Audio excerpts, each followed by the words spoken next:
ನಮಸ್ಕಾರ. ಎಲ್ಲರಿಗೂ ದಸರಾ ಹಬ್ಬದ ಶುಭಾಶಯಗಳು.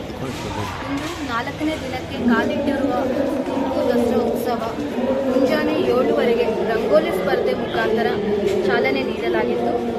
ಮಹಿಳೆಯರು ನಮ್ಮ ಇಡೀ ಜಿಲ್ಲೆಯಿಂದ ಸುಮಾರು 100-200 ಕಿಲೋಮೀಟರ್ ದೂರದಿಂದಲೂ ಸಹ ಬಂದು ಭಾಗವಹಿಸಿದ್ದಾರೆ. 200 ಮಂದಿ ಇದರಲ್ಲಿ ಭಾಗವಹಿಸಿದ್ದಾರೆ. ಇವತ್ತು ಮಹಿಳೆಯರಿಗೆ ಕ್ರೀಡಾಕೂಟಗಳನ್ನು ಸಹ ಆಯೋಜಿಸಲಾಗಿರುತ್ತದೆ. ಇಂದು ಡಾಕ್ಟರ್ ಜಿ ಪರಮೇಶ್ವರ್ ಸರ್ ಅವರು ಮಕ್ಕಳ ಮತ್ತು ಮಹಿಳಾ ದಸರಾಕ್ಕೆ ಚಾಲನೆಯನ್ನು ನೀಡುತ್ತಾರೆ.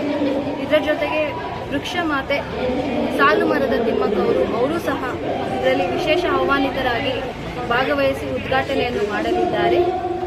ಇದರ ಕಾರ್ಯಕ್ರಮ ಮುಂದುವರಿಸುತ್ತಾ ಸಂಜೆ 6 ಗಂಟೆಗೆ ಮಕ್ಕಳು ಮತ್ತು ತಾಯಂದಿರು ಫ್ಯಾಷನ್ ಶೋ, ಸಾಂಸ್ಕೃತಿಕ ಉಡುಪುಗಳನ್ನು ಧರಿಸಿಕೊಂಡು ಒಂದು ಫ್ಯಾಷನ್ ಶೋನು ಸಹ ಆಯೋಜಿಸಿದ್ದೀವಿ.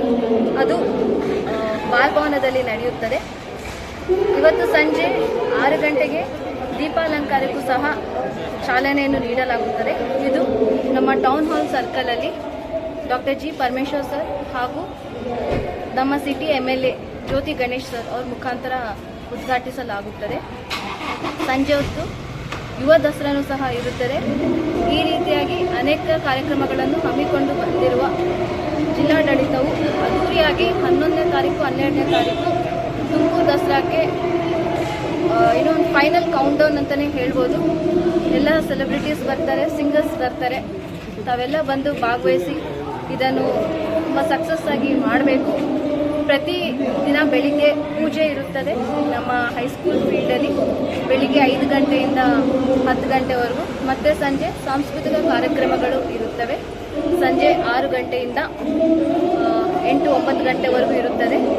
ವಿಶೇಷವಾಗಿ ನಾವು ರೋಬೋಟ್ ಆನೆಯನ್ನು ತರಿಸಿದ್ದೀವಿ. ಅದನ್ನು ಒಂದು ಮಕ್ಕಳಿಗೆ ಅಟ್ರಾಕ್ಷನ್ ಅಂತಲೇ ಹೇಳ್ಬೋದು. ಇವಾಗ ಆಲ್ರೆಡಿ ತಾವು ಇಡೀ ನಗರದಲ್ಲಿ ನೋಡ್ಬೋದು ಯಾವ ರೀತಿಯಾಗಿ ದೀಪಾಲಂಕಾರವನ್ನು ಮಾಡಲಾಗಿದೆ. ನಾವು ಒಟ್ಟಾರೆ 20 ಕಿಲೋಮೀಟರ್ಗಳು ಇಡೀ ನಗರದಲ್ಲಿ ಕವರ್ ಮಾಡ್ತಾ ಇದ್ದೀವಿ. ನಮ್ಮ ಬಟವಾಡಿಯಿಂದ ಹಿಡಿದು ಗುಬ್ಬಿ ಸರ್ಕಲ್, ಆಮೇಲೆ ಈ ಕಡೆ ಶಿರಾ ಗೇಟ್, ಎಲ್ಲ ದಿಕ್ಕಿನಲ್ಲೂ ಸಹ SS ಪುರಂ ಎಲ್ಲ ಕಡೆಯೂ ಸಹ ಕವರ್ ಮಾಡ್ತಾ ಇದ್ದೀವಿ.